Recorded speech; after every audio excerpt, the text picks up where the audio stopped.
que explicam a maneira trófica, né, como os organismos vão conseguir obter o seu alimento. Então, vocês, acho que todo mundo aqui assistiu essa aula, né? Não assistiu essa aula? Tu é nova, no primeiro dia? Mas a gente já vai fazendo uma recapitulação aqui, depois tu entra no Google Class lá e pega esses slides lá, tá? E aí nós, então, na aula passada, como que surge, né, o planeta, as mudanças que ocorreram na atmosfera. Nós vimos também como surgiram as primeiras moléculas, né, as moléculas orgânicas, a partir dos gases presentes na atmosfera. Né, nós vimos que nós tínhamos quais gases? Quem lembra? Metano, isso aí, gás metano, vapor de água. Nós tínhamos o gás hidrogênio, né? A amônia estava presente nessa composição. E aí nós vimos o quê? A partir de descargas elétricas, tá? Então quando a gente pensa no planeta, quando a gente pensa lá no início, a gente pode pensar o quê? Numa bola de fogo, tá? Uma bola, constantes erupções vulcânicas ocorrendo, então várias erupções vulcânicas e descargas elétricas, então trovões o tempo todo, 24 horas, né, se nós fôssemos pensar numa escala de relação de tempo, né, 24 horas ocorrendo trovões, e esses trovões que serviram como fator de ativação, né? Então foram esses trovões, essas descargas elétricas que atuaram. Quando eu falo fator que vai catalisar uma reação, a gente tem que lembrar do que? Enzima. Então a gente já lembra de aulas bem passadas que as enzimas... O que são as enzimas, galera? Enzimas nada mais é do que proteínas que vão catalisar uma reação, tá? Então, quando a gente fala sobre processo de digestão, as enzimas estão lá. Enfim, voltando. Nós temos o quê? Essas descargas atuando como catalisadores, formando os coacervados, que nós vimos que foram utilizados pelas primeiras células, primeiras formas de vida. E essas primeiras formas de vida, nós vimos que elas eram heterotróficas, tá? Então, quando a gente pensa hoje no quesito planeta, a gente sabe que a nossa vida ela está correlacionada com qual reino? Quando a gente pensa em relação aos reinos. E aí? A outra lá. Aproveitou a quarentena para estudar bem muito, né? Olha lá. Quando a gente pensa em relação à nossa existência no planeta, ela está relacionada com qual tipo de organismo? Nós estamos aqui hoje. Por que eu estou respirando? Por conta do oxigênio. Só que o oxigênio ele vai ser produzido pelos organismos o quê? Fotossintetizantes, aqueles que fazem fotossíntese. Então, quando a gente fala sobre a origem do planeta, existe o que seria um espaço até ocorrer a produção do oxigênio, tá? E nós vimos na aula passada que isso já foi questão do Enem. Por quê? Os primeiros seres, eles eram o quê? Heterotróficos. O que isso significa?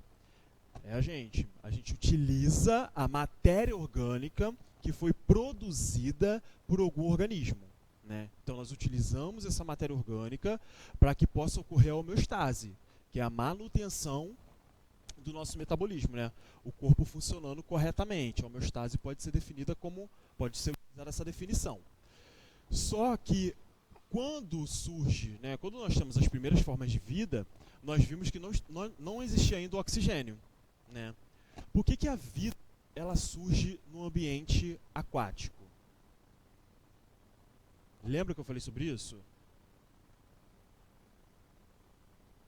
Porque o aquático é... Eu não consegui ouvir. Não, quando a vida surge no ambiente aquático, a gente tem que pensar o seguinte. Ainda não existiu oxigênio, então não existia ainda a camada de ozônio, né? Hoje a gente sabe que a camada de ozônio ela funciona como uma barreira filtrando a entrada da radiação, né, solar. Então parte dessa radiação ela vai ser bloqueada. Se entrasse tudo, nós estaríamos fritos literalmente aqui nesse planeta, né? Então, como eles eram heterotróficos, o que eles fizeram? Eles passaram a produzir, a partir da fermentação, o oxigênio. Então, esse oxigênio, primeiro, ele vai saturar nos oceanos, né, vai agir com ferro. Depois que o oceano saturar, esse oxigênio ele passa para a atmosfera, né, permitindo assim a formação do ozônio. Tá? E aí nós temos o seguinte, lembrando que a partir da fermentação é produzido CO2. Esse CO2 aí que vai ser utilizado pelos seres fotossintetizantes. Então, utilizando esse CO2, eles passam a liberar a partir da água, tá? Cuidado, isso já foi questão do Enem. Não é a partir do CO2, é a partir da hidrólise da água que vai ser liberado o oxigênio para a atmosfera e aí sim cria a camada de ozônio. Então, foi extremamente importante essa interação entre os seres heterotróficos, né, e os autotróficos. Os heterotróficos produzindo CO2, os autotróficos produzindo oxigênio. Beleza, formamos o planeta, nós vimos alguns filos, falamos sobre os quinidários, falamos sobre as esponjas dos quinidários, falamos sobre os artrópodes, e aí foi só para a gente dar uma lembrada. E aí a gente vai ver agora o que é a ecologia. O que a ecologia ela vai estudar? Os meus alunos às vezes me perguntam, se eu for fazer uma prova do Enem sem estudar muito, eu devo estudar ecologia. Das 16 questões, às vezes é 15, às vezes é 16, cara, 8 questões vão ser de ecologia. Tá? Então, 8 questões, 7 vão ser só de ecologia. Só que ecologia é uma matéria muito ampla. Por quê? A ecologia ela vai tratar a interação entre os organismos, só que a ecologia ela também vai tratar de uma área que vai estar correlacionada com a geografia, que é a produção de energia. Então a gente vai ter que entender o que é uma usina hidrelétrica, o que é uma produção renovável, eólica, né? Então esses quesitos a gente vai entender ao longo desse caminho aí. Tá? Então aqui, ó, a ecologia ela vai estar estudando a interação entre todos os organismos do nosso planeta, tá? Como essas interações elas vão ocorrer, tá? E quais são as consequências dessas interações. Pode passar para mim o slide, por favor? E aí, pessoal,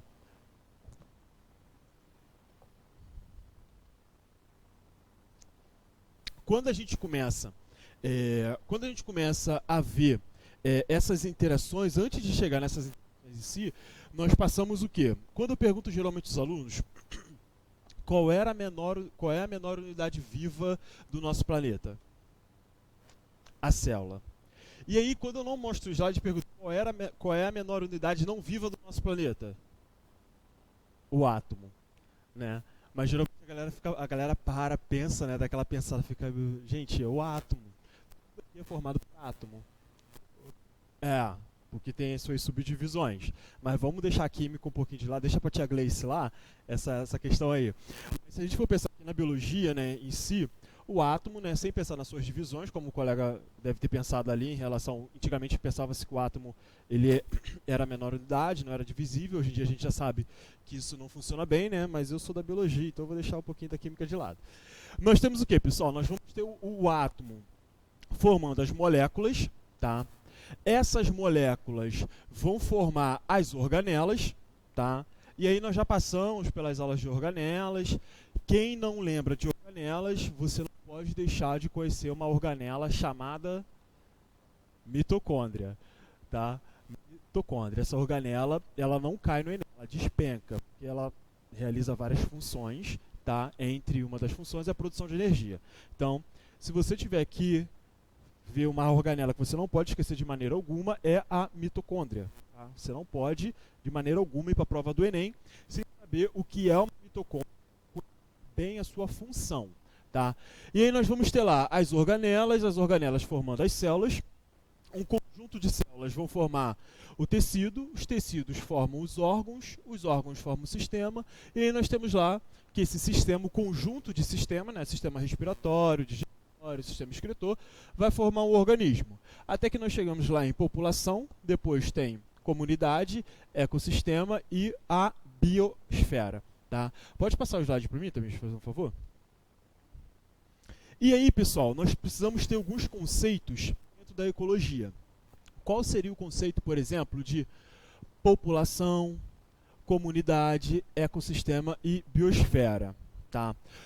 Quando o Enem cobra essas questões, o Enem ele vai botar para você lá um texto, tá? E aí ele vai pedir, ele vai cobrar o seu entendimento em relação, por exemplo, a uma população. Só que nesse texto não vem explicando isso, ó, gente, população é isso, isso e isso, tá? Então esses conceitos a gente já tem que levar para a prova, certo? Então o que seria, por exemplo, uma população? Para pensar em população, a gente pode pensar, por exemplo, costumo falar de um apartamento, um condomínio. Quando eu penso no condomínio e a espécie Homo sapiens, eu tenho uma população, tá? Então, quando eu levo lá em conta os moradores da minha casa, os moradores dos outros prédios, eu tenho uma população. Então, população são indivíduos da mesma espécie, tá? Indivíduos da mesma espécie que estão ocupando determinado lugar no espaço. Ficou claro? Então, ó, população, só lembrar do condomínio. Condomínio, você vai fazer o quê? Vai lembrar das pessoas da sua casa e os seus vizinhos. Pronto, fechou. Quando eu penso em uma comunidade, agora, a partir desse momento, eu não vou levar em consideração somente os meus vizinhos e os meus familiares. Quando eu penso em comunidade, agora eu já vou levar em consideração o cachorro, eu já vou levar em consideração o gato, o papagaio, eu vou levar em consideração aquela plantinha que a pessoa tem no apartamento. Então vocês veem que comunidade é o quê? É o conjunto de populações que estão ocupando o mesmo lugar num determinado espaço. Ficou claro isso? Alguma dúvida? Não? Tranquilo? Então de máscara, mas pode falar, tá, gente? Pode perguntar, tá? Então, vamos lá. E aí, quando eu levo em consideração essa comunidade, eu tenho que pensar o quê? Lembre-se que eu falei aqui que tanto a população quanto a comunidade, elas estão ocupando um lugar no espaço, né? E esse espaço agora, a gente vai caracterizar como o ecossistema, tá? E aí, esse ecossistema, a gente tem que levar em consideração agora os fatores bióticos, que são os fatores, né, que apresentam vida, então, por exemplo, a gente, e os fatores abióticos, que vão influenciar diretamente na distribuição dessas populações. Alguém saberia me dizer como que os fatores abióticos vão influenciar diretamente na distribuição das espécies?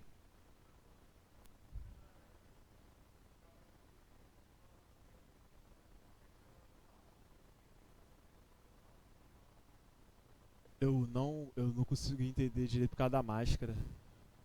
Pode abaixar para falar não, né? Não pode. Pode abaixar lá.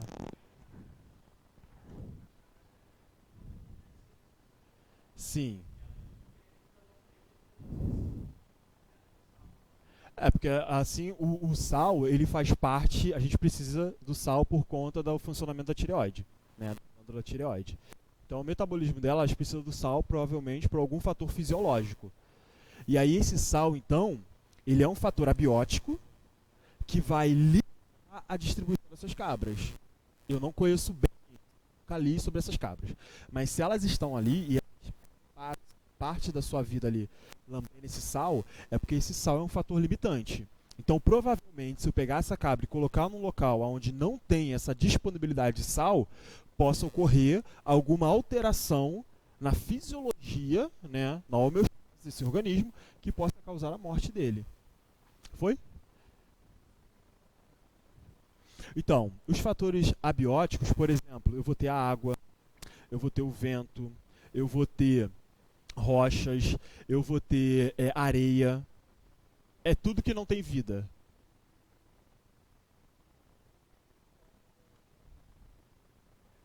Sim, seria um dos exemplos. Então, esse fator abiótico, que seria no caso a água, era um fator que, muito bem lembrado, a Mesopotâmia, né, o antigo lá, que hoje é o Iraque, Mesopotâmia, o pessoal que estuda geografia aí, ó. Esse povo, a gente pode usar isso até em outras espécies, né? E a distribuição geográfica deles estava limitada à presença do rio Nilo. Período de cheia, período que baixava lá, que eu não lembro o nome, chama o Thiago de geografia aí, ó. Período que aumentava, né, período que abaixava. Então, a distribuição era limitada por conta desse fator. Quando a gente pensa nos fatores abióticos, por exemplo, vamos pensar em espécies que vivem no deserto, né? As espécies que vivem no deserto, elas foram selecionadas para viverem com aquele tipo de clima, que seria o estresse hídrico, a ausência de água. Então esse é um fator que vai limitar a distribuição de algumas espécies. Então quando a gente pensa, por exemplo, no ambiente marinho, a gente tem aqueles organismos que vivem ali e não conseguem respirar fora da água, né? Não conseguem ir para a terra. Então são fatores abióticos que vão limitar a distribuição também dessas espécies. Então os abióticos, eles são fatores extremamente importantes na distribuição das espécies, tá? Então isso a gente não pode também esquecer de maneira alguma. Vai estar limitando ali aonde essas espécies podem coexistir ou não. E aí a gente tem que lembrar o seguinte: todas essas espécies apresentam adaptações para viverem em determinados locais, né? Então a gente lembra de Darwin, nós já tivemos aula de evolução, vimos que o quê? As espécies se modificaram para se adaptar ao meio. Se eu falo que as espécies se modificaram para se adaptar ao meio, eu estou citando Lamarck, é isso aí, né? Viu que eu joguei Darwin, falei uma teoria errada para ver quem ia aí, né? Estava esperta, né? Então a gente está falando de Lamarck. E aí tem que tomar muito cuidado com isso. Por quê?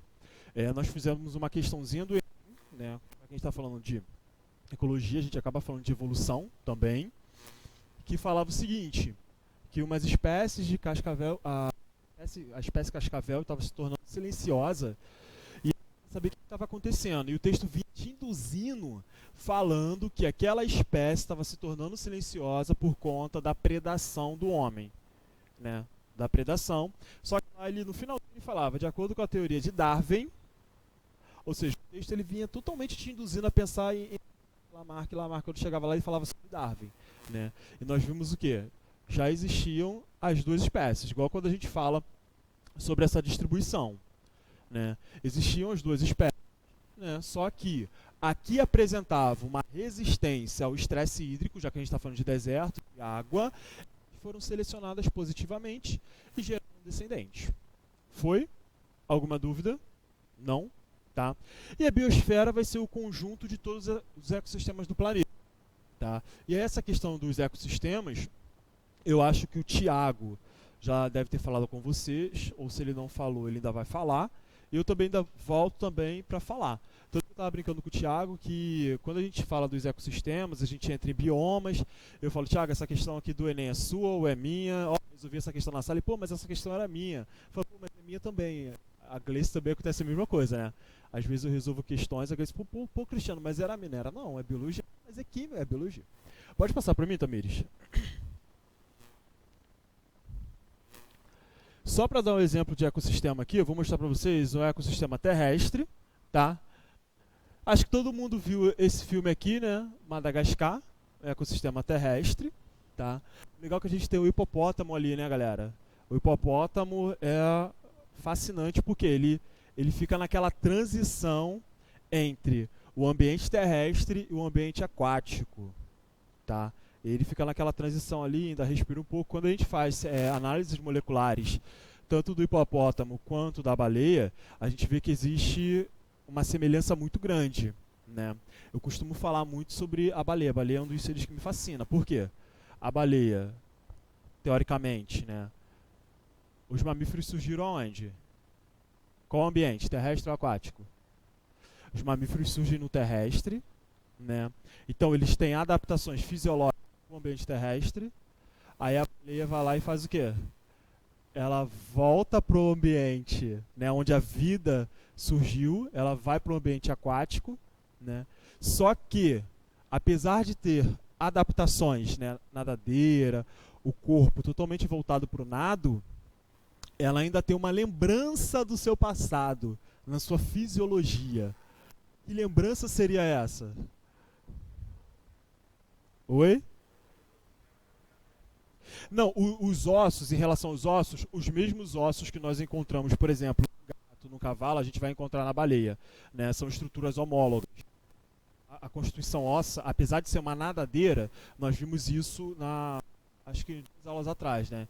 Em relação à evolução divergente e evolução convergente, né? Estruturas homólogas, né? Que são aquelas estruturas que vão apresentar a mesma anatomia interna. Por exemplo, a asa de um morcego apresenta os mesmos ossos que constituem o meu braço, antebraço e a mão. São os mesmos ossos, só que eles são em tamanhos menores, mas são os mesmos ossos. E aí, por exemplo, a nadadeira da baleia, você vai ver na nadadeira dela os mesmos. Por quê? Morcego mamífero, baleia mamífero. Então eles têm um ancestral em comum.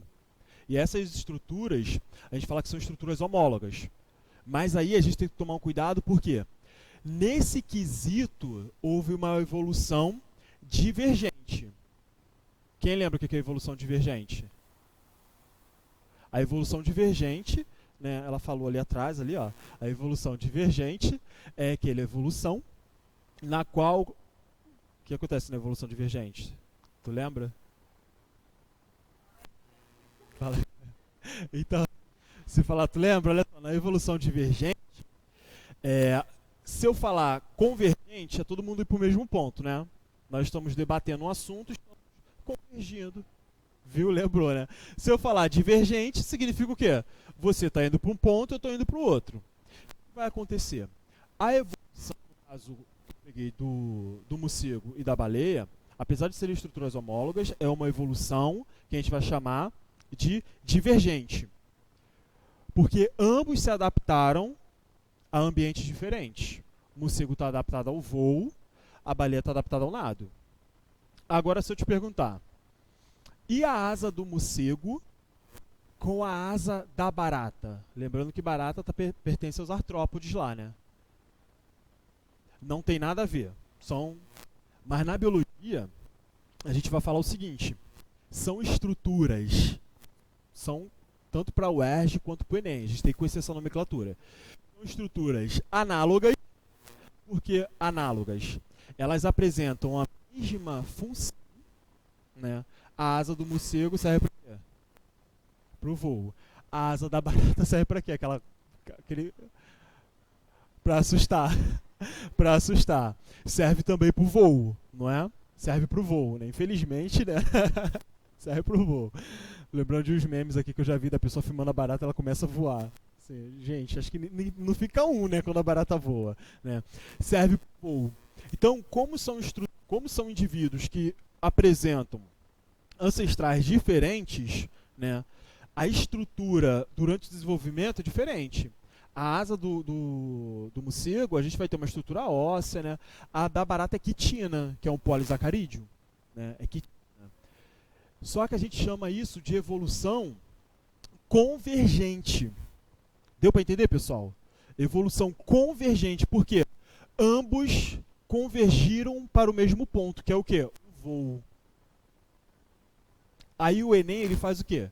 Ele coloca situações, né, desse tipo e cobra o entendimento, para ver se você sabe o que é uma evolução divergente, convergente, estruturas homólogas e estruturas análogas.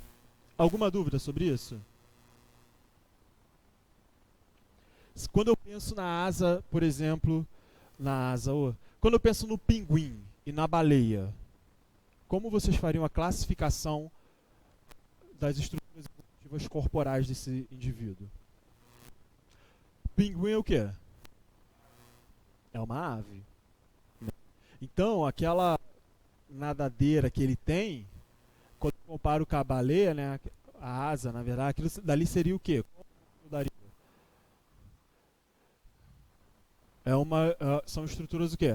Análogas, evolução convergente, porque ele usa para o nado. Ele não fica por aí voando, ele usa para o nado. Deu para entender? Nós temos aqui, galera, os ecossistemas, né? O exemplo que eu mostrei para vocês, do terrestre e do aquático, tá? Eu falo para a galera sempre no final da aula de ecologia, não dessa aula de hoje, que, como eu falei, a ecologia vai ser dividida em diversos blocos, né? A gente tem que falar muito ainda sobre isso. Depois que a gente terminar esse módulo de ecologia, assista esse filme, assista Procurando Nemo, que você já vai ter uma visão diferenciada do filme. Você já não vai ver da mesma maneira, né? Antes de só ver, olha que bonitinho o Nemo, né? Ali a gente já consegue ver esponja, né? Lá na ponta lá, a gente já consegue ver esponja, que são o quê? Os primeiros animais que surgiram no planeta. Lembram disso da aula passada? São os primeiros animais, cara. Então a gente tem ali, ó, o primeiro ser do nosso planeta, as esponjas, que não são considerados animais verdadeiros. E aí nós vimos. Fala. Aí.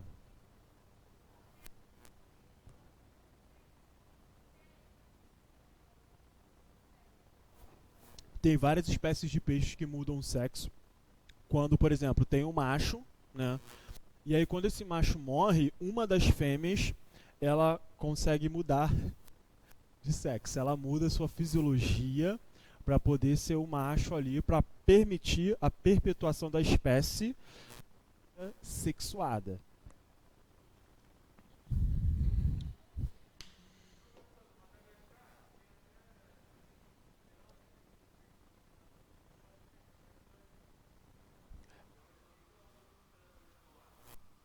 Ele passa a ser uma espécie que invade um novo território, porque Madagascar tem vários, né? Um, dois, três.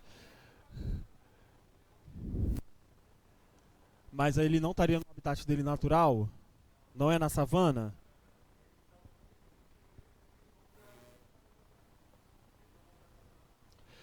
Porque eu lembro que algum desse filme ele vai pra savana, não é? Tem um que eles vão pra savana, né? Eu não lembro. Mas é interessante também porque, galera, anota. Ele tocou nesse assunto que ele entra num novo nicho, a qual não era o dele. A gente tem o conceito de espécie exótica. E o Enem adora, a UERJ também. Por quê? A espécie exótica é a segunda maior causa de perda de biodiversidade depois das ações antrópicas. Espécie exótica é responsável pela segunda maior perda de biodiversidade depois das ações antrópicas. Então, a gente perde biodiversidade por ações antrópicas, né? Ou seja, ações causadas pelo homem, por exemplo, industrialização, que aumenta a quantidade de CO2 na atmosfera, né? Isso tudo acaba levando à perda da biodiversidade, né? Porque você começa a alterar o meio, né? Onde essas espécies vivem. Oi? Pode ser. Então, ó, espécie exótica, a introdução, na verdade, de espécie exótica é a segunda maior. A introdução de espécies exóticas é a segunda maior causa responsável pela perda de biodiversidade.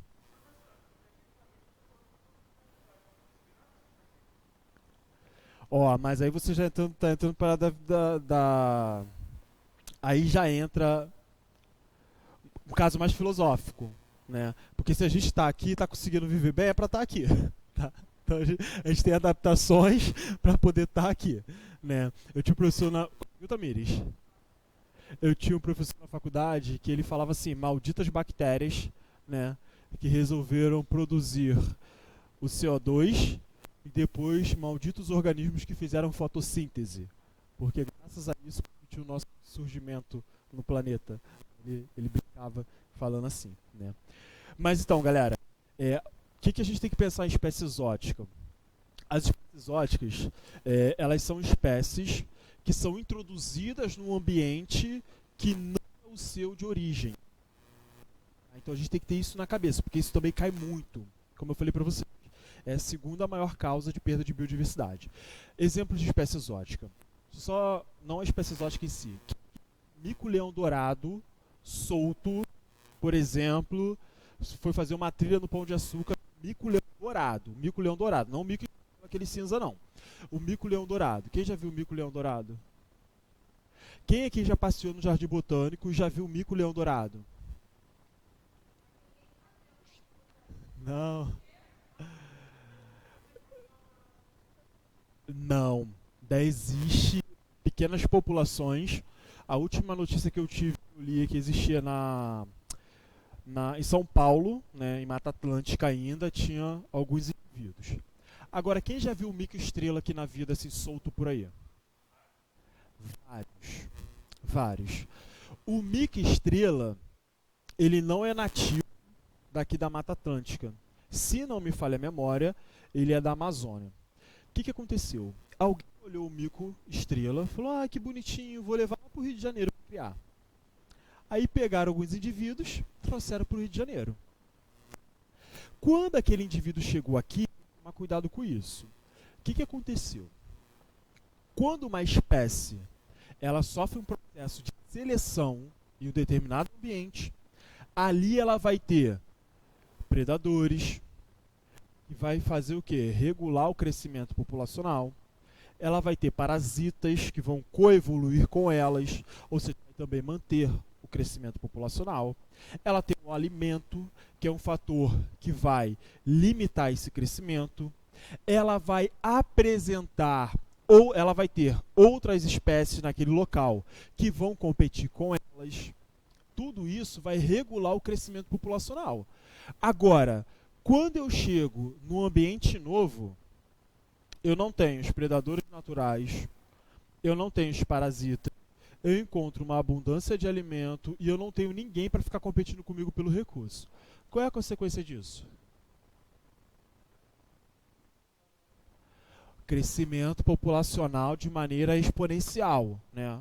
Aula do tio Rafael de matemática, crescimento exponencial, se eu não me engano é uma PG, não é? Pode me corrigir aí, galera. É uma PG, não é? Acho que é uma PG. PG, agora a gente entrou em matemática, crescimento, né? E aí você vai ter o seguinte: esse crescimento acentuado acaba causando um desequilíbrio no ambiente. Porque essas espécies exóticas, elas passam a competir e levam vantagem em relação às espécies nativas. Por isso que o Enem cobra tanto essas questões de espécie exótica. Porque, por exemplo, quando o mico-leão e o mico-estrela foi introduzido aqui, o que passa a acontecer? Ele encontra um ambiente totalmente favorável, cresce o número populacional, o mico-leão-estrela, além de ter que competir com os predadores daqui, né, também competir pelo recurso, ter os parasitas, limitando o crescimento populacional, agora ele ainda tem que competir com o mico-estrela. E essa população, ela começa a diminuir. Então, as espécies exóticas, elas são espécies invasoras e são consideradas pragas, né, aonde elas chegam. Outro problema também na Floresta da Tijuca que está acontecendo, pode ser até tema da questão do Enem, o silenciamento das florestas. Porque esse mico, como ele tem um crescimento populacional muito grande, ele também se alimenta dos ovos dos pássaros. Por que o nome do processo é silenciamento da Floresta da Tijuca? Porque ele vai comendo os ovos dos pássaros, e aí você tem o quê? Uma diminuição também no número populacional de pássaros. E aí você já não ouve tantos cantos igual você ouvia no passado. Corais, o peixe-leão, já ouviram falar do peixe-leão? O peixe-leão é uma espécie que foi introduzida também aqui no Atlântico, se eu não me engano ele é do Pacífico. E isso tudo vai causando o quê? A eliminação. A jaqueira, quem conhece a jaqueira aí? Todo mundo já ouviu falar de jaca, né? Jaqueira. A jaqueira, se eu não me engano, ela é originada da Índia. Só que ela foi trazida, né, para o Rio de Janeiro, né, para o Brasil, na verdade. Só que no Rio de Janeiro ela foi utilizada no reflorestamento da Floresta da Tijuca. Porque a Floresta da Tijuca ela era um local de plantação de café. E aí, durante o período colonial, não lembro agora o nome do rei, mas um dos reis aí, Dom João alguma coisa, João, mandou fazer o reflorestamento da Floresta da Tijuca. Porque começou a faltar água no Rio de Janeiro, devido à retirada da vegetação, lençol freático, né? O que aconteceu? Utilizou-se a jaqueira. Ah, a jaqueira é legal, traz para cá. Hoje, a gente tem pesquisas na FRJ para fazer o que? O anelamento da jaqueira para matar literalmente a árvore. Porque a jaqueira ela tem um crescimento monstruoso, ela dá frutos com muitas sementes, ela cresce, ela tampa a copa dela, né? Ela consegue tampar a iluminação do solo. Então você acaba matando outras espécies que vivem, as gramíneas, né? Ou arbóreas, que não crescem muito, né? Então ela acaba elevando a eliminação de outras espécies. Então ela é considerada uma espécie exótica, uma espécie que foi introduzida.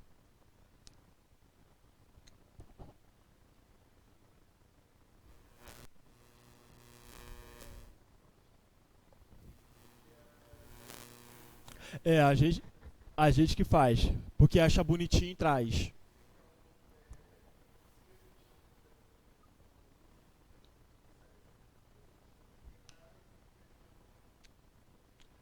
Não.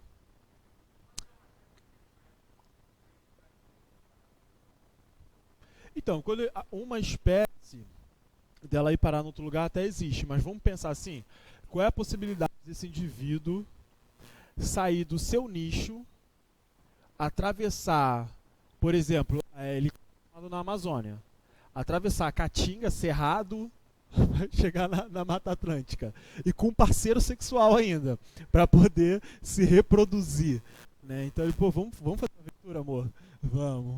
Vamos visitar, vamos na Mata Atlântica no Rio de Janeiro, vamos dar uma olhadinha, lua de mel, vamos, amor? Aí sai, já pensou que louco? Sai da Amazônia, Cerrado, olha a Caatinga, né? Passando, e, cara, ele já morreu no meio do caminho. Ele não vai. Eu acho que o macaco não passaria pela Caatinga, não. Acho que pela Caatinga ele não passaria, não. O Cerrado, talvez, né? Porque tem uma vegetação arbórea ali ainda. Agora, a Caatinga, cacto, acho que ele não se adaptaria muito bem.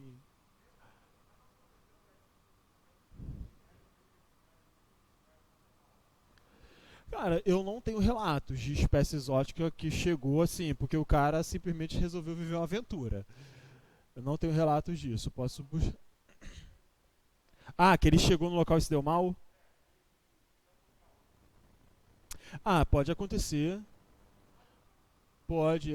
Na verdade, quando a gente fala de espécie exótica, a gente nunca puxa por esse caminho, né? Porque se ele chegar ali e se deu mal, ele morreu, tá tudo certo. Né? Não tem problema nenhum. Não importa se chegou lá, mas morreu, show de bola, vamos seguir. Agora o problema é quando ele chega e, né, começa a aumentar a família ali, né? Pode passar pra mim, Tamires, fazendo um favor? E aí, pessoal, quando a gente fala de ecossistema, né, a gente tem que pensar na estrutura de manutenção desse ecossistema, tá? Quem são os seres que vão fazer a manutenção desse ecossistema, que vão permitir com que ocorra aquele ciclo sem fim, né, que o Simba canta lá no filme dele, né, que nos guiará?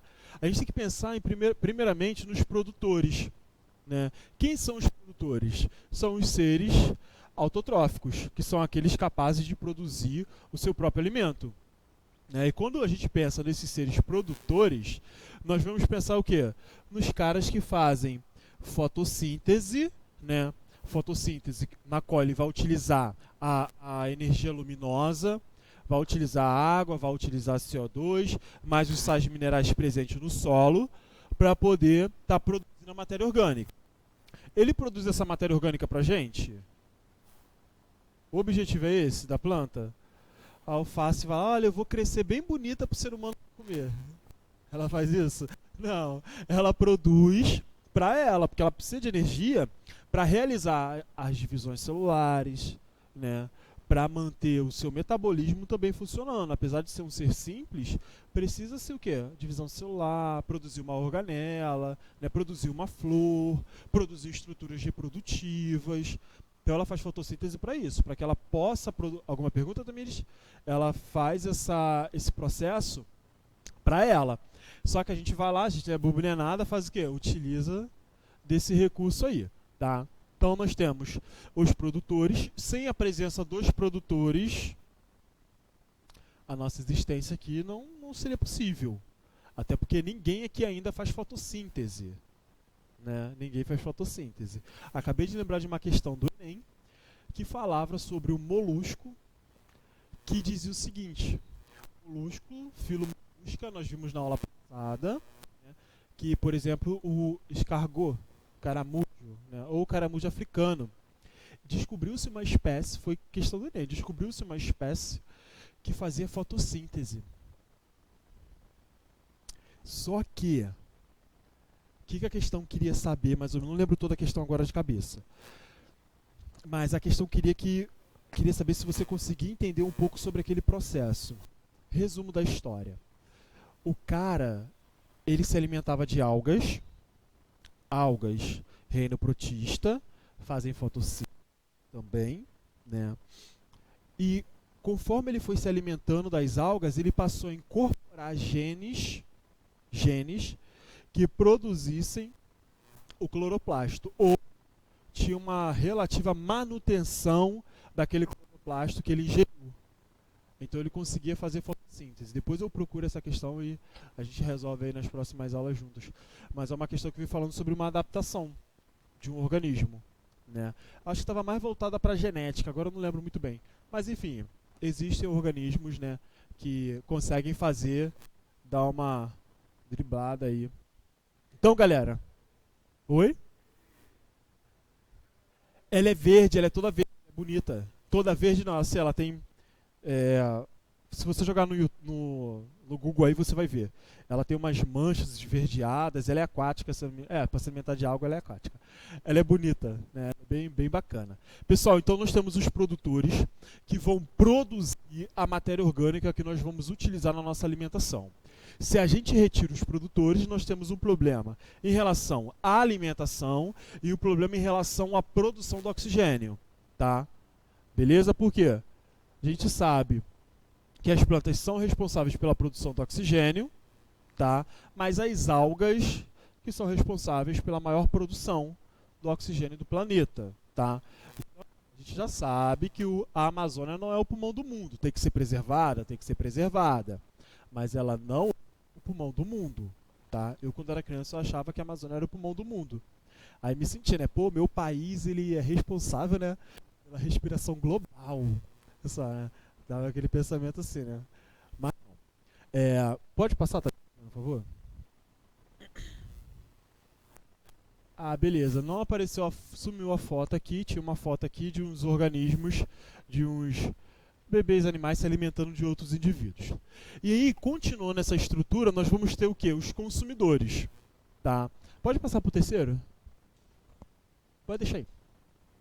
Nós temos lá, voltando naquele, nós teríamos os consumidores que vão consumir aquela matéria orgânica, só que de grande importância também para a manutenção desse ecossistema, nós vamos ter os decompositores. Por que os decompositores são tão importantes? Porque eles comem o resto.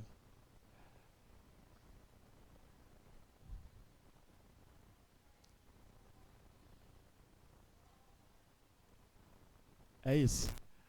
Por que eles fazem? Quando eles se alimentam do resto, né, ou do indivíduo que morreu ali, que não é o resto, decomposição consiste em devolver para o solo, né, tudo aquilo que o indivíduo retirou durante a sua estadia aqui de vida.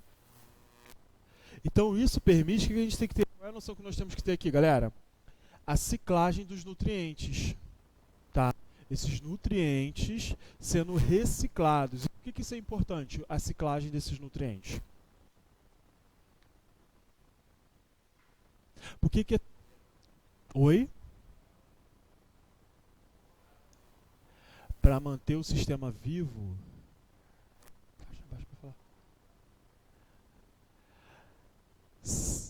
Alguém quer falar mais alguma coisa?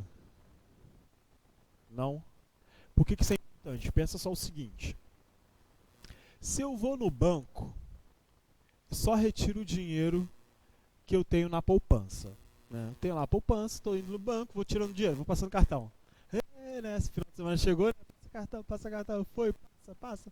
Depois vai lá, gasta, depois tu paga, né? Depois tu parcela. Vai chegar um momento que eu vou no banco, vamos dizer que eu tenho lá, né? Sou bem próximo, tenho R$100 no banco. E aí, eu tirei R$100. Quando eu for fazer o próximo saque, eu vou ter dinheiro?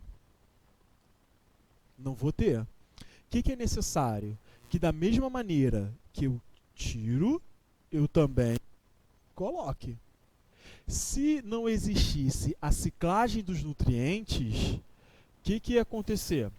Ia chegar uma hora que não ia haver sais minerais, né? Um dos exemplos, né? Sais minerais disponíveis no solo para que os organismos pudessem utilizar, por exemplo, os fotossintetizantes na produção de uma nova matéria orgânica. Então, querendo ou não, isso pararia esse ciclo. Então, por isso que é tão importante os decompositores. Tá? E aí dentro dos decompositores nós temos os fungos. Todo mundo aqui provavelmente já teve algum fungo na laranja, numa maçã, em casa, não é? Você vai lá pegar uma fruta, tá com fungo. É para ter ódio do fungo? Não, ele só está fazendo ali o que ele foi selecionado para fazer. Ele só está querendo fazer a decomposição. Ele não te odeia, ele não quer estragar aquela fruta que você queria comer à tarde. Ele só quer fazer a decomposição. Ele só quer devolver para o solo os nutrientes que foram retirados, tá? Pode ir? Pode passar? E aí, galera, aqui a gente tem que ver o seguinte. Falando desses organismos, né, nós vamos ter cadeia alimentar e teia alimentar. Tá? Então, a cadeia alimentar, vocês podem observar que a energia ela passa de maneira linear. Tá? Ela é linear como assim? Você tem ali as plantas como os produtores. Tá? Esses produtores eles sempre vão apresentar uma quantidade de energia maior, porque foram eles que produziram aquela matéria orgânica. Toda vez que essa matéria orgânica passa de um organismo para outro, essa matéria orgânica ela sofre uma diminuição de 10%, que seria o quê? Por exemplo, se a planta produziu 10 quilocalorias, você pega esse valor, aí é a aula do tio Rafael, né, porcentagem, e faz uma multiplicação por 0,1, acho que é isso, 0,1, e você consegue retirar essa porcentagem, não é isso? Não é só multiplicar por 0,1, a porcentagem para tirar, 10%, não é? Ele está balançando a cabeça aqui, qual é o teu nome? Deixa eu falar teu nome aqui para eu não me comprometer aqui no vídeo, né? Oi? O Pedro disse que é só multiplicar por 0,1, tá? Então vocês multiplicam por 0,1, que dá certo. E aí você vai ter uma porcentagem para esse indivíduo, você faz a mesma coisa, multiplica por 0,1 de acordo com o que o Pedro disse, e aí você vai diminuindo e vai vendo a quantidade de energia.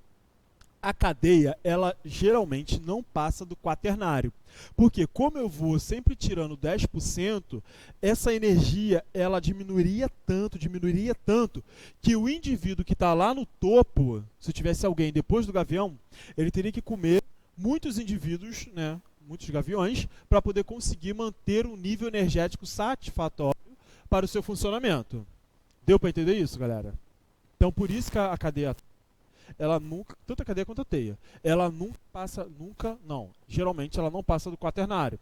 A gente encontra até o número 5, né? Porque a energia vai diminuindo. Tá? Então pensa, esse cara tem 15, esse cara pega 1,5, o outro cara pega 0,1,5, o outro cara pega 0,015, e aí só vai diminuindo. Deu para entender isso? A questão das calorias.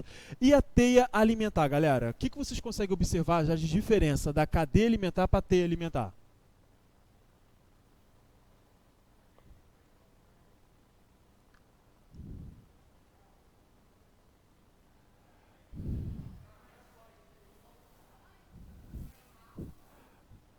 Quem dá mais? Quem dá mais? Mais opções? Na teia alimentar, na verdade, o que a gente consegue observar ali é que um indivíduo ele pode ocupar diversas posições, né, ao mesmo tempo. Então, lá ele pode ser, por exemplo, tem um momento que o gavião ele é um consumidor o quê? Secundário. Tem outro momento que ele vai ser um consumidor, a gente olha ali, consumidor primário, terciário. Então, na teia alimentar, ele está ocupando diversas posições. Tá?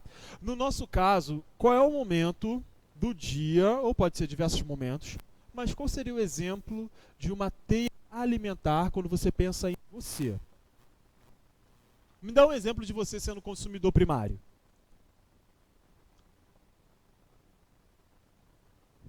Oi? a máscara. Só um pouco mais alta. Ela está ocupando uma posição de consumidor primário, né? Ela está se alimentando diretamente ali do produtor. E o consumidor secundário? Seria em qual momento?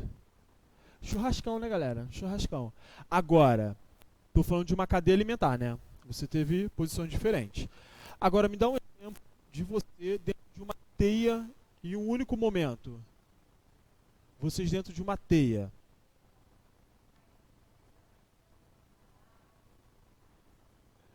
Quando você vai no restaurante, você, por exemplo, faz um prato. No seu prato, você vai ter ali, por exemplo, uma salada, você tem uma carne.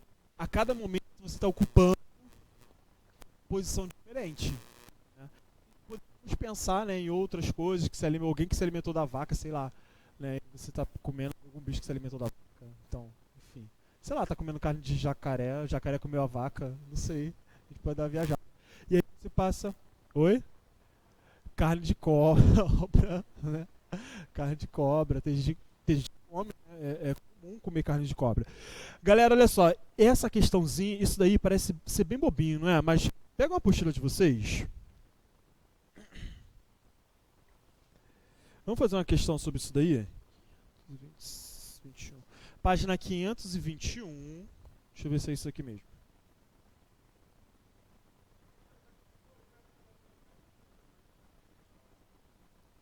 Já o quê?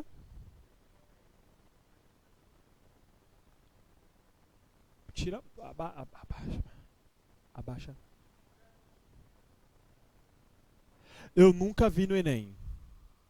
Nunca vi isso no Enem, não. Mesopredadores. Vamos ver aqui, olha só. Calma aí, não é 521 não. 519. Deixa eu ver aqui rapidinho. Deixa eu achar aqui.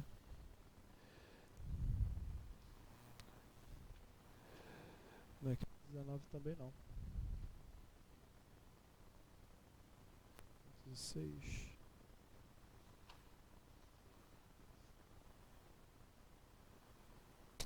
Página 506.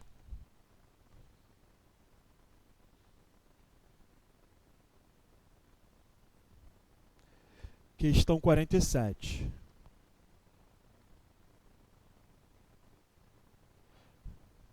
Dá uma lida nessa questão. Não falem a resposta. Dá uma lida, dá 2 minutinhos aí para vocês lerem. Aí eu leio com vocês e a gente responde. Não trouxe a apostila?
Foi?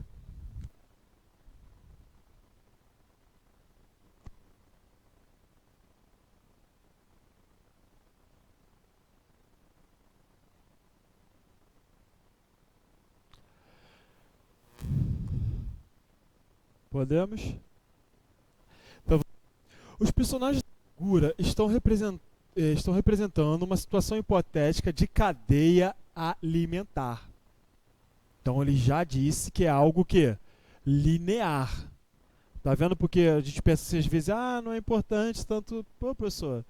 Tá vendo? Então, cadeia e T. Então ele falou de uma cadeia alimentar. Já circula isso daí, né? Vamos continuar lendo.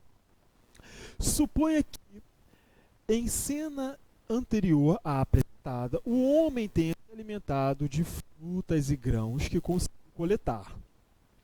Na hipótese de, nas próximas cenas, o tigre ser bem-sucedido, quando ele fala ser bem-sucedido, ele está querendo dizer que o tigre vai conseguir o quê?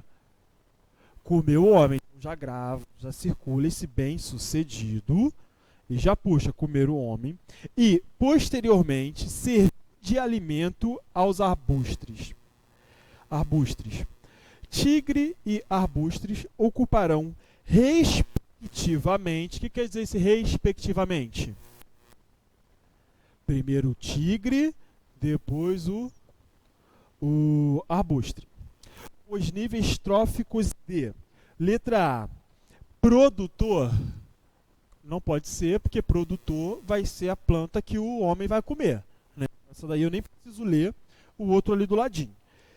Letra B, consumidor primário e consumidor secundário. Não, olha aqui, consumidor primário é o homem, né? Consumidor secundário, primário é o homem, não quero falar o segundo ali não. Vamos lá, letra C. Consumidor secundário, consumidor terciário. Sim, não, vamos ver a letra D. Consumidor terciário seria o tigre? Não, né, ele está comendo um homem que se alimentou da fruta. Letra E. Consumidor secundário, né? O tigre realmente é um consumidor secundário. E consumidor primário, o arbustre, não, ele não é um consumidor primário. Qual é a nossa alternativa aí? Letra C. Consumidor secundário e consumidor terciário. Tranquilo, galera? Alguma dúvida? Questão muito simples, né? Mas que é uma questão que, querendo ou não, uma pequena falta de atenção em relação às posições ocupadas pelos organismos acaba nos levando a um erro, né, durante a resolução dessa questão aí. Vamos seguir aqui, vamos ver o próximo slide, o que está dizendo para a gente? E aí aqui, ó, fluxo de energia. Como eu estava falando para vocês, ele sempre vem sofrendo uma diminuição em 10%. Então eu botei esse slide aí para vocês verem. Olha aqui, ó. Do caso ali, a planta, nós temos 15 calorias. Depois, quando a gente vai para o gafanhoto, ele passa a ter 0,5 calorias. O ratinho vai pegar 0,15 calorias. A cobra já vai pegar 0,015 calorias. Tá? Então, dentro de uma cadeia trófica, né, ou teia, a gente sempre vai ter uma diminuição, e isso é a explicação. Por que eu estou fazendo questão de falar isso? Porque o Enem trabalha com essas questões de você entender o porquê que aquilo ocorre, né? O Enem não vai ficar pedindo para você decorar as coisas, ele quer saber por que ocorre. Você já sabe que uma cadeia geralmente não passa do quarto, não chega ao quinto, sexto, porque a energia seria tão insignificante que aquele indivíduo que está ocupando uma posição lá na ponta teria que ficar se alimentando constantemente para conseguir obter, por exemplo, uma caloria, né? Já que está chegando lá para ele quanto? 0,15, né? Então vocês podem ver que a cobra geralmente se alimenta de diversos ratos, né? Cada ratinho que ela pegar, ela vai ter 0,015. Então, a vida não é tão fácil, né, para esses indivíduos. Podemos? Próximo. Galera, aí está a questão do habitat e nicho ecológico. Isso daqui é extremamente importante, tá? Por quê? Tem uma questão do Enem, né, que eu vou mandar uma lista para vocês hoje, mais tarde ou amanhã. A gente resolve em sala de aula na próxima, sinalizando na apostila, que vem te contando uma história seguinte. Trouxe um texto que vinha falando sobre o tatu. E aí o texto falava que os pesquisadores encontraram o tatu vivendo numa toca, e ali o tatu ele se reproduzia durante os meses de fevereiro a novembro, sei lá. E E o tatu, ele se alimentava do indivíduo tal, do indivíduo tal. E o tatu gostava da temperatura tal. Vinha contando a vida do tatu, né? Senhor Tatu. No final, a questão te perguntava o seguinte: de acordo com o texto, o conceito trabalhado é habitat ou nicho ecológico? Eu vim te trazer um texto. Quando eu estou tratando do habitat, anota isso. Eu estou tratando, por que eu botei ali o endereço? Eu botei a foto do Nemo. Quando eu falo do Nemo, né? Quando eu falo do habitat dele, o Nemo ele mora o quê? Numa anêmona, né? Que é um quinidário. Então aquele ali é o habitat, é onde o Nemo mora. Qual é o seu habitat?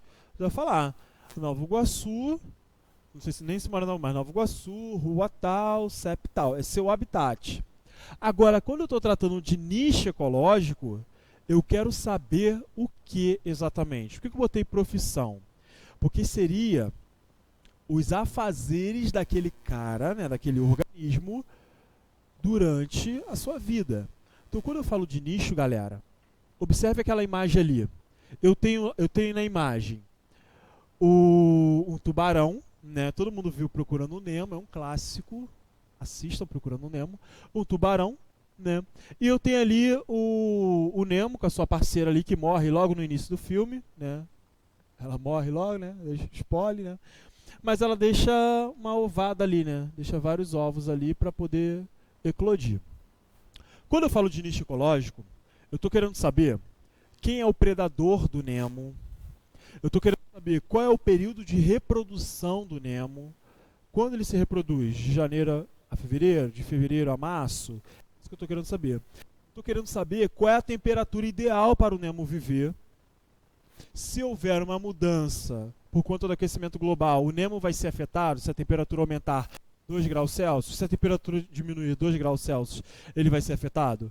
É essas questões. Eu quero saber quem é o parceiro sexual do Nemo, quando que o Nemo é esse parceiro, será que eles vivem juntos, né, igual o papagaio que vive lá, junto com a sua fêmea, né, o tempo todo, quando a fêmea morre? Vocês sabiam disso? O papagaio, se o macho ou a fêmea morrer, eles não arranjam mais parceiro sexual.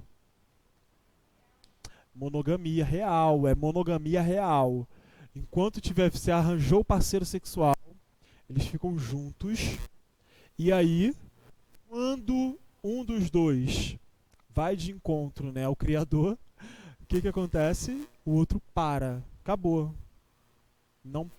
Por isso que existe a questão de se combater a caça, né, o contrabando. Porque quando você... Mas não tem nem questão do Enem. Porque quando você retira, por exemplo, se você pegou o macho... Ah, mas eu deixei a fêmea, peguei só o macho. Tá, beleza, mas ela não vai colocar mais ovos a vida toda. Entendeu? Então você acaba afetando esse crescimento populacional. Então, galera, quando esse textinho do Enem vinha tratando sobre o tatu, que vinha falando sobre período de reprodução, predador, parceiro sexual, né, tipo de alimento, ele vinha tratando do nicho ecológico. E aí a gente vai ver a importância do nicho ecológico. Por quê? Pode passar para mim, fazendo um favor? Quando a gente está tratando sobre o nicho ecológico, a gente tem que ver o seguinte: existe o princípio da exclusão competitiva. Por que isso? Só beber uma água aqui.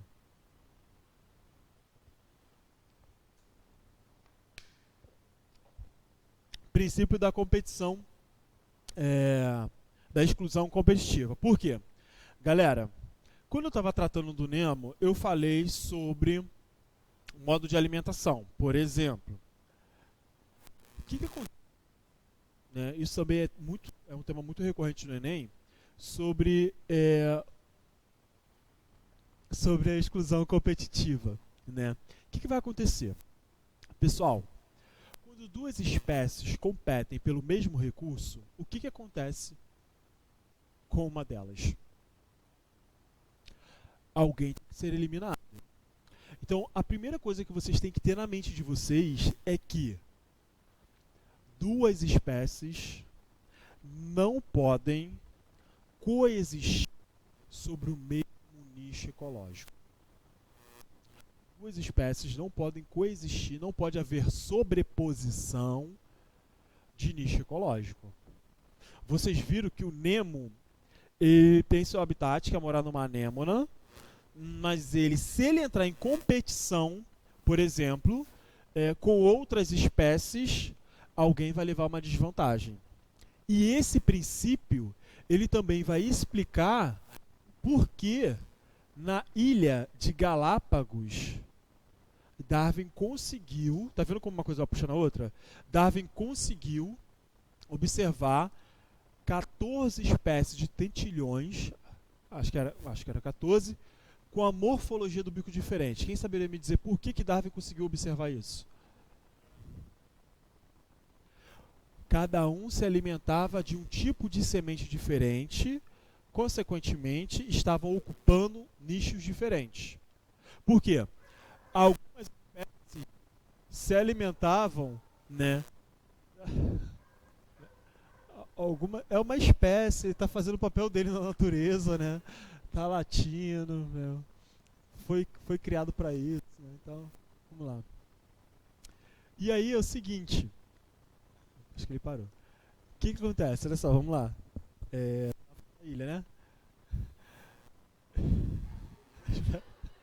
né?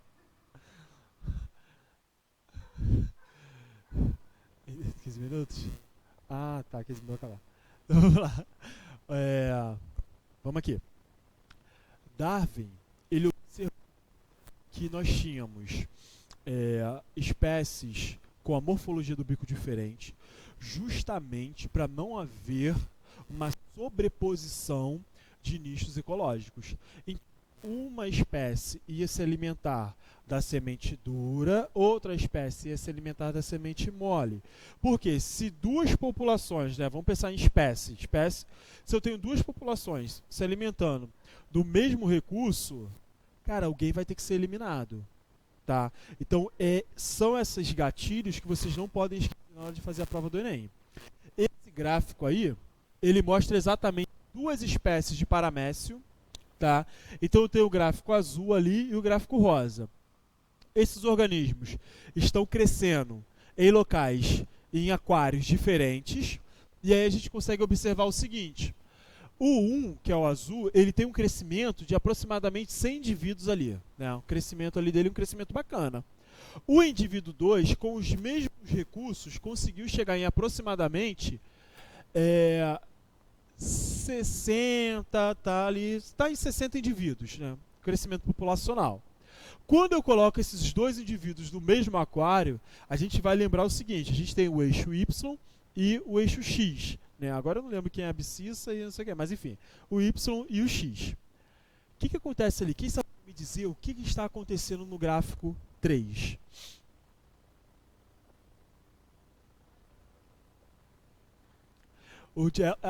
Ela resumiu, olha, professor, o de rosa morreu, foi eliminado.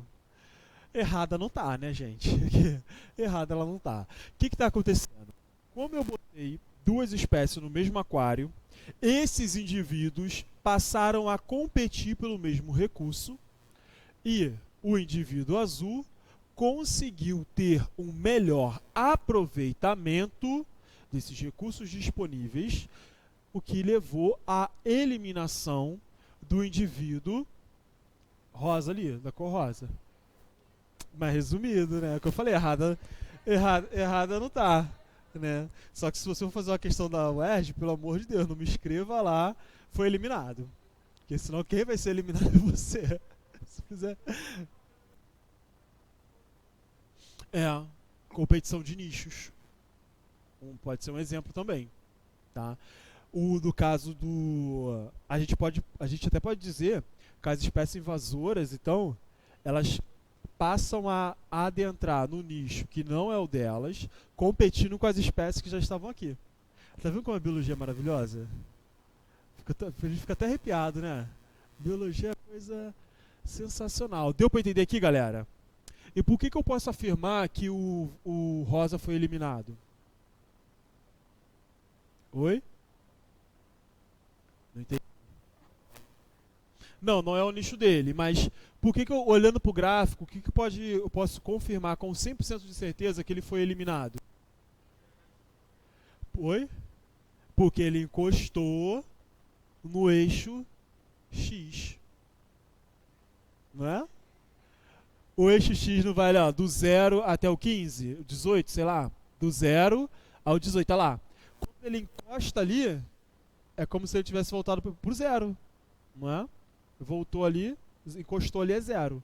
Vê que ele sobe, cresce um pouco, cresce, depois vem diminuindo, zero. Foi, acabou, eliminado. A quantidade de reprodução. A quantidade... Então, exatamente, o recurso, durante um tempo, até mais ou menos o tempo 12, ele ainda conseguiu ficar ali, ó, brigando pelo recurso. Tô brigando. Chegou o momento que já não deu mais para ele. O outro ainda demorou mais, porque eles estavam em competição. Né? Se eu sair daqui, sai da câmera. Mas olha só, ali entre o rosa e o azul, onde ele está crescendo ainda, tá vendo? Eles estão em competição. Vocês podem observar. Eu vou sair daqui. Você pode observar. Aqui passa aqui. Você pode observar que o azul vem lá de baixo, tá vendo? O azul. Ele vai crescendo. O rosa, ele ainda sai com um crescimento maior. Olha lá, de onde ele saiu, viu? Ele ainda sai dali, ou seja, ele ainda sai com uma vantagem. Mesmo assim, ele não consegue seguir adiante. Tá? Vamos passar para o próximo slide aí? Tá acabando já? Aqui, galera, só para mostrar para vocês o seguinte. Eu tenho uma pirâmide de número, né? Essa pirâmide A e a pirâmide B. Qual é a interpretação que nós temos que fazer dessas pirâmides aí? Pirâmide cai em fotografia, né? Então acho que você tem uma... Oi.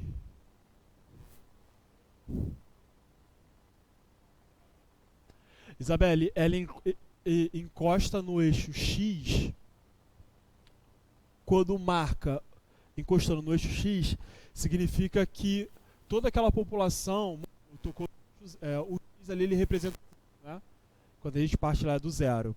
Então quando ele faz o seguinte aqui, ó, ela tá vendo aí já, né? Quando ele encosta lá no X, significa que ele retomou ao ponto zero. Ele volta como se ele estivesse voltando para o zero, tá? Então toda vez que você vê um gráfico que um indivíduo, né, está em crescimento, por exemplo, se o azul descesse lá na frente e encostasse no eixo X, ele foi, cresceu, diminuiu, buf, encostou ali também.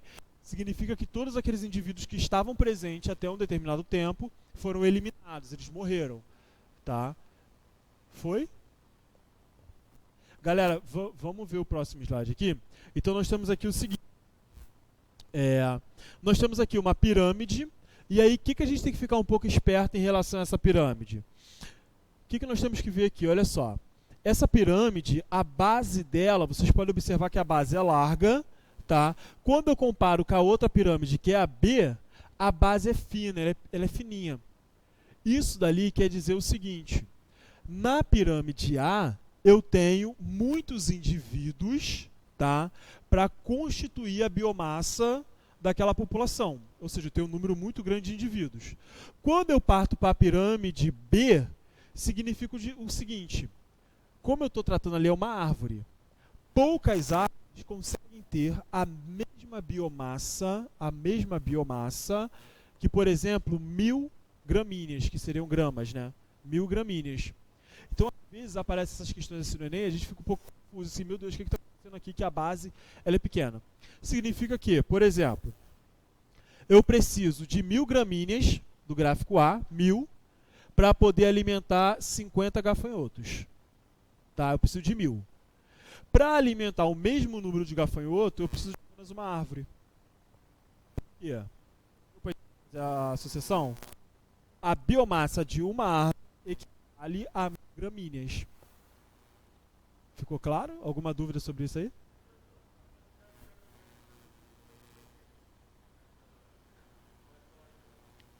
Não, só iluminação. Só iluminação mesmo aí que vai interferir nisso daí. Galera, vamos ver mais uma questão aqui, porque o tempo tá acabando. Deixa eu ver, eu tinha separado mais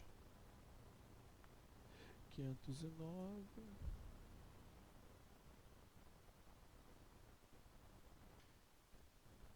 Olha só, a página 509.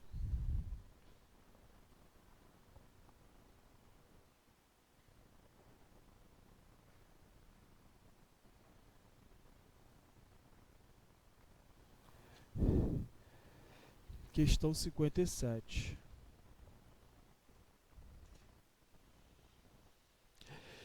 A gente vai observar nessa questão que nem sempre quando a gente introduz uma espécie em um determinado local, isso sempre vai afetar, né, de maneira negativa aquela biodiversidade ali existente. Página 509, questão 57.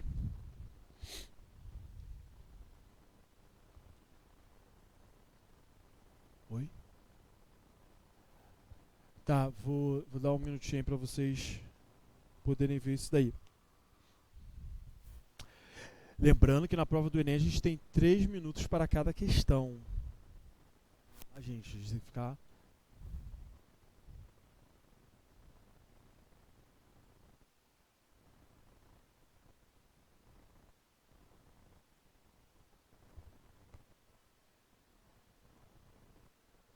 Não. É bom que tu pega a explicação, né?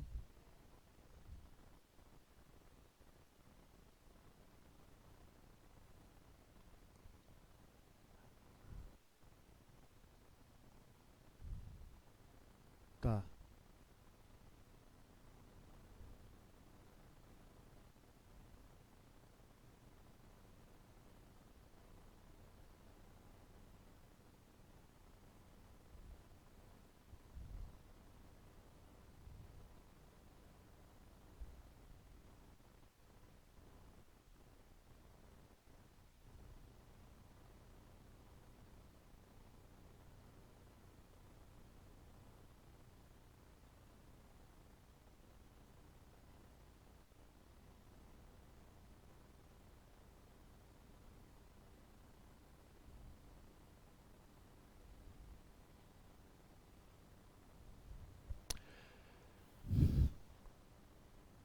Podemos?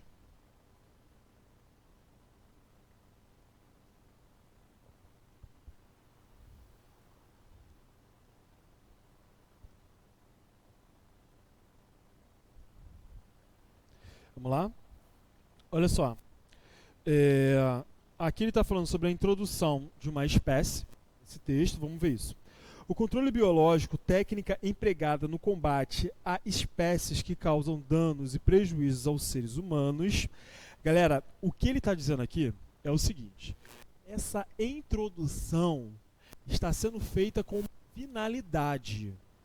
Toma cuidado, porque eu já vi alunos errando questões devido a ser muito radical, tá? Então, aqui nesse caso, você está tendo algo, a introdução de uma espécie, mas é algo controlado e com uma finalidade, tá bom?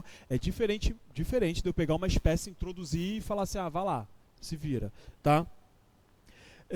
Técnica empregada no combate a espécies que causam danos e prejuízos aos seres humanos é utilizado no combate à lagarta que se alimenta de folhas de algodoeiro.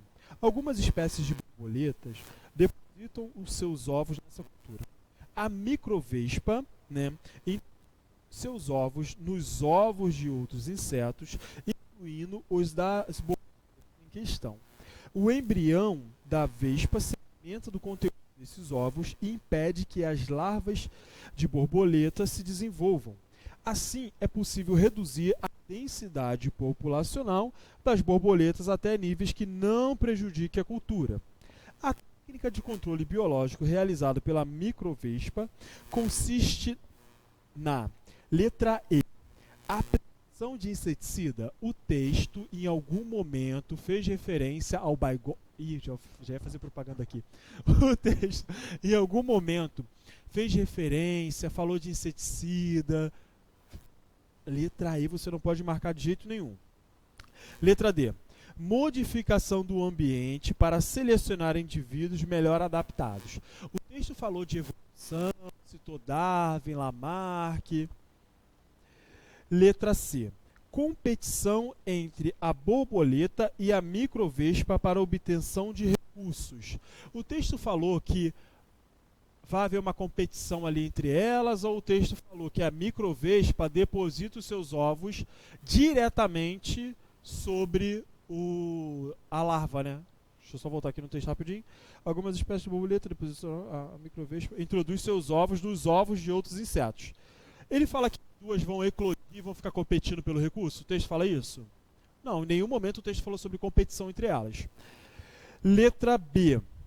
Introdução de um gene letal. Eu preciso continuar lendo? O texto falou sobre biotecnologia, manipulação genética. Não. Letra A. Introdução de um parasita no ambiente da espécie que se deseja combater. Foi o que o texto disse, não foi? Porque a microvespa vai depositar os seus ovos sobre os ovos da borboleta, só que o da microvespa vai eclodir primeiro e vai fazer o quê? Vai se alimentar do ovo da borboleta. Logo, não há formação, né, de indivíduos.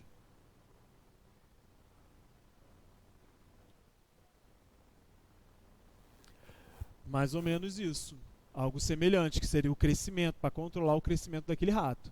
Né? Mas apesar que eu acho que hoje gato não pega mais rato, né? Pega? Galera, a aula de hoje então foi isso, tá? Semana que vem nós vamos continuar falando sobre ecologia, como eu falei, a gente vai passar umas 6 aulas aí, a gente já tem que falar, a gente tem muita coisa ainda para falar. A gente tem que falar sobre efeito estufa, a gente tem que falar ainda, ó, já estou falando os temas para vocês darem uma lida. A gente tem que falar ainda sobre efeito estufa, a gente tem que falar ainda sobre inversão térmica. Nós vamos precisar falar sobre eutrofização, um tema extremamente recorrente também no Enem e na UERJ. Tá? Tem que falar sobre eutrofização. Nós vamos precisar falar sobre aquecimento, vamos precisar falar sobre desmatamento, como combater o aquecimento. A gente vai entrar um pouco em geografia, vai entrar um pouco em história. Tá? Então, esse assunto ele é muito amplo. Tá? Então, a gente ainda vai abordar muito aí. Espero que vocês tenham gostado da aula de hoje. Espero ter contribuído aí o crescimento de vocês intelectual. A aula hoje eu considero mais uma aula de introdução, né? A gente falou o básico ali da ecologia. A partir da próxima semana a gente já começa aqueles debates, né? Aquela coisa mais valorada, né? Sobre modificações do ambiente causada pelo homem, tá? É isso, então daqui a pouco vocês têm aula de física, não é? Com a Cleidiane. Oi? Fechou, Tamires? Então,